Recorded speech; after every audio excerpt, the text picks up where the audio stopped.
I don't answer questions. Okay. Do you have your ID on you? I don't offer. I need your ID. Did I break a law? There's potentially a liquor violation, yes. Yeah, I didn't. Are you serving tonight? I didn't violate anybody. So. Okay.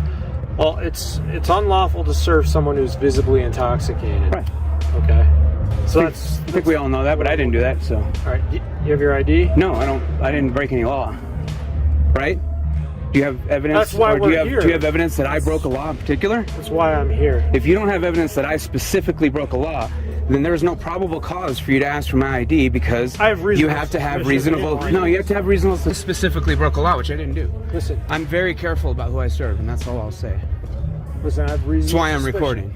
Okay, that's fine. You can record. I'm recording too. Yeah, well, that's good. I have reasonable suspicion that there was a violation. Alright guys, welcome back to the channel. Today's footage captures a shocking confrontation where police officers attempt to detain a working caterer without solid legal grounds. What they didn't expect was that this man understood the law extremely well and refused to be intimidated. As officers approached demanding identification, the man calmly questioned their authority, forcing them to justify their actions.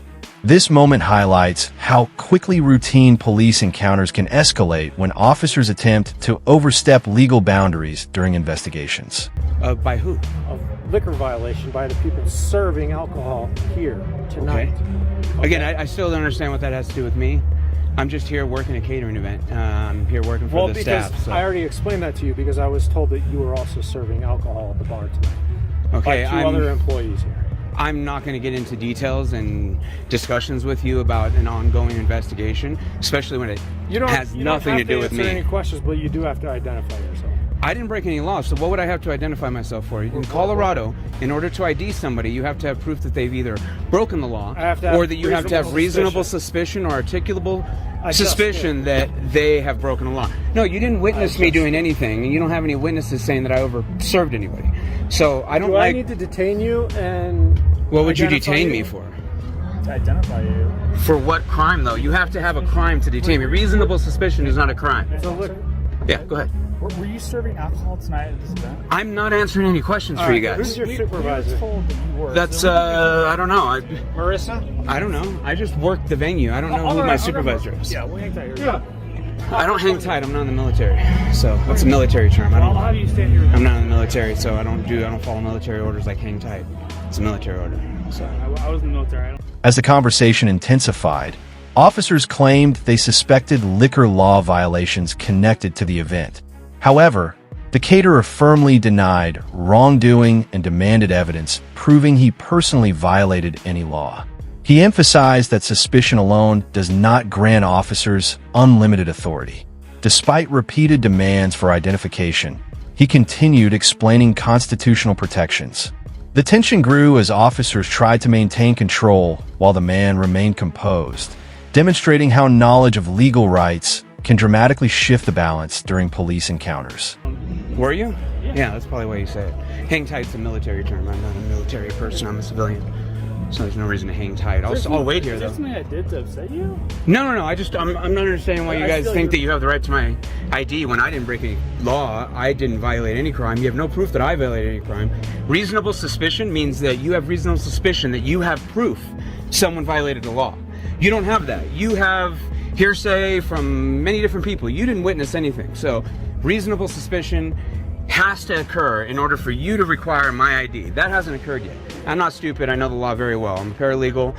You're not going to bully me into forcing ID out of me for something I didn't do. I didn't break any law. So you have to have a law broken. Or say, we're pretty sure he broke the law in order to ID me. You don't have any proof that I broke the law, because I didn't. Can I talk? Yeah, go ahead. Okay. So, from my training, reasonable suspicion is that I need to investigate what's going on. I have reasonable suspicion that bartenders were serving alcoholic beverages at this venue. Right, but you have to have reasonable suspicion that I personally broke the law. Yeah, you do. That's how it works. You can't just have blanket suspicion. I'm not gonna argue with you. Yeah, you can't have blanket suspicion. You have to have suspicion of an individual. We have the right to be free in our persons, and effects against unreasonable. Right. The situation escalated further when officers threatened detention solely to confirm his identity. The man immediately challenged their justification, reminding them that reasonable suspicion must be linked directly to an individual committing a specific crime. He broke down legal terminology, explaining the difference between general suspicion and articulable suspicion. Officers attempted to maintain their position, but his confident responses exposed uncertainty in their claims. This confrontation revealed how misunderstandings or misuse of investigative authority can quickly lead to constitutional concerns. Right. I have to have evidence. No. In order to even ask for my ID, you need to have a warrant, or you have to have reasonable articulable suspicion or probable cause that a crime has occurred. You don't have that against me. I didn't. Reasonable suspicion that a bartender that was working here tonight.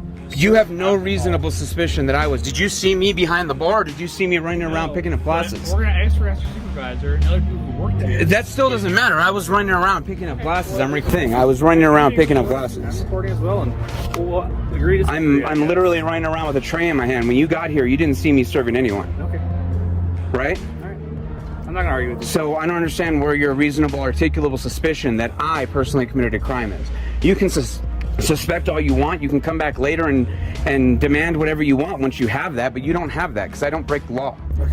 I know what I'm doing. I'm an intelligent individual. I don't go out breaking laws. I know you are. You're something very intelligent guy. Yeah, so I don't break laws, so I have no reason to articulate. You have no reason to articulate a crime, so I have no reason I have plenty of to. reasons to articulate, but you're just not listening. Not for me. That's You okay. have reason to articulate what you think is a crime, but that's not a crime. That lady's on her way to the hospital. That's not even. Probable cause. But Again, that's not probable cause of me for anything. You're right. I have reasonable suspicion that I'm trying to investigate. Right. Reasonable suspicion is where we're at right now. Standing his ground, the caterer continued explaining Fourth Amendment protections against unreasonable searches and identification demands. He repeatedly clarified that officers lacked probable cause or articulable suspicion targeting him personally. The officers referenced reports from employees suggesting he served alcohol, but he countered by explaining he was simply assisting the event staff and collecting glasses. His calm but aggressive legal breakdown placed officers in a defensive position, highlighting the importance of understanding investigative standards before enforcing compliance. We've done it right real quick. Let me finish my statement, right? Reasonable suspicion that people who are working at this event, who are serving alcohol, served alcohol. And that is go ahead. Who served alcohol to these people here, right? So we're just trying to identify. And that is a completely different thing than reasonable articulable suspicion. Reasonable suspicion just means you reasonably suspect something happened. Reasonable articulable suspicion is that you specifically have articulable proof. You have reasonable articulable proof that one individual broke the law. That'd be probable cause. No, that's probable cause is the next step. After reasonable articulable suspicion, then you interview everybody that you can, and if that gives you enough probable cause, then you have a probable cause statement to do an arrest. But you don't have a probable cause statement right now because I haven't admitted to any crimes. Right. Here because I didn't break the law. Yeah, right now I don't have probable cause. I didn't break the law though. I have reasonable suspicion to identify all bartenders. No, you don't. You have reasonable suspicion to come and try to do what you got to do to try to fulfill your investigatory quota, but that doesn't have anything to do with me. Yeah, your boss requires that you investigate a crime. You don't get to just come, look around and say everything looks fine here and leave. Your boss requires that you spend a certain amount of time investigating the crime, that you attempt to find out who was at fault for whatever crime. You don't get to just see that a crime happened. As the discussion continued, the caterer revealed he was a paralegal and longtime police accountability activist. With detailed knowledge of law enforcement procedures, he dissected the officer's reasoning step by step. He explained investigative protocols, probable cause development, and the limits of officer authority during ongoing investigations. The officers attempted to justify their actions by claiming department expectations, but he dismantled those arguments, emphasizing that policy cannot override constitutional rights or individual protections during police encounters. And walked away and ignored it. You're claiming my chief tells me I have a quota to meet? I don't know who tells you. Probably your captain. Usually it's a street sergeant or a road captain. I have a commander.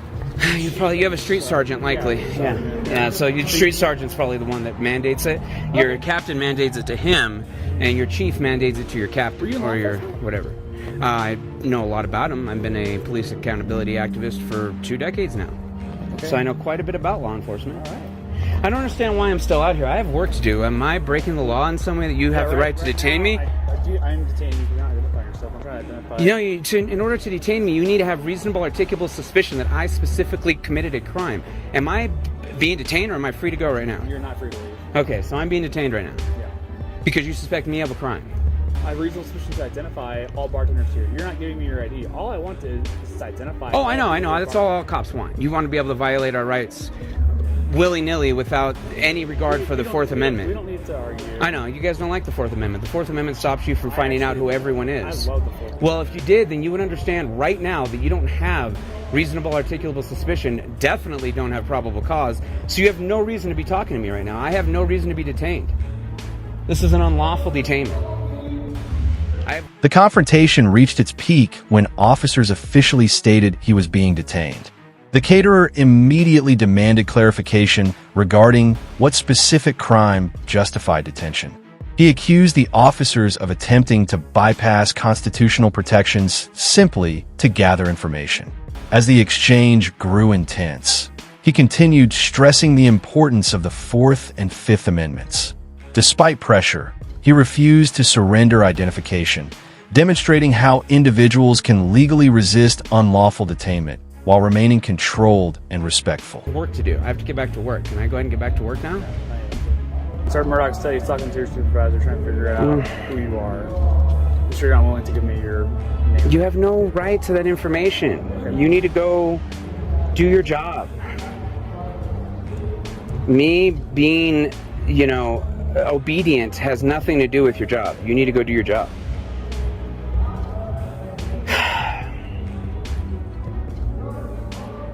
You guys always think you can just bully situations, and it's not going to happen. I feel like I'm bullying, sir. I'm trying to have a conversation. No, it's bullying. When you decided that you were going to detain me without a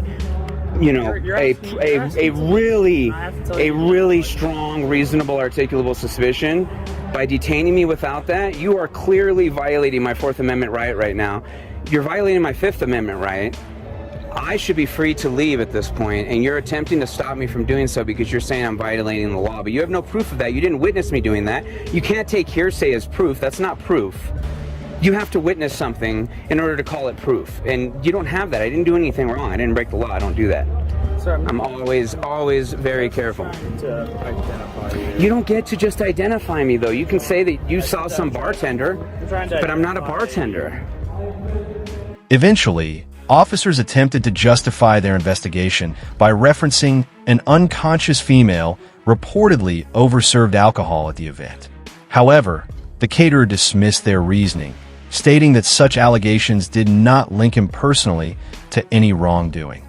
As officers struggled to maintain authority, they ultimately disengaged from the confrontation. The moment illustrated how officers may retreat when legal justification cannot be clearly established, reinforcing the importance of documentation and confident communication during tense encounters. I'm a server. You literally watched me walking around picking up glasses of water off of tables. Were you serving alcohol tonight? I'm not answering any questions. You literally saw me. You literally saw me picking up glasses of water. That's what you saw me doing. I just met you right here, right now, sir. And I watched you walk in as I was walking around picking up glasses. For you. I don't know what you were looking for. I'm just letting you know that I saw you as I walked in when I was picking up glasses. I'm just trying to get my job done. I got work to do. I want to be able to go home. It's already what? I'm not being detained any longer? No. So what was I being detained? What reasonable articulation did you have that you could detain me? I've already explained this a lot. No, you didn't. You just told me I'm being detained. So you can explain it to me. I'll- What reason? Let me finish real quick. What reasonable articulable suspicion did you have that I committed a crime that gave you the right to detain me? Okay. We get called here because there's an unconscious female that was reported that she had been served 7 or 8 alcoholic beverages. None of that's my problem. No. Don't interrupt. Don't interrupt. Yeah, I get it, but that's All not right, my we're problem. done. We're out of Yeah. here. See you later. Y'all have a great day. That's just not my problem. You know what I I'm mean? not going to argue with you. Yeah, I'm not going to argue with you either. Have a good night. Thank you. This intense encounter serves as a powerful reminder of why understanding constitutional rights is essential.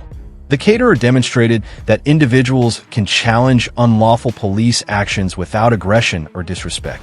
Encounters like this highlight potential misuse of authority and the necessity of public awareness regarding civil liberties. Situations involving law enforcement require confidence, knowledge, and composure.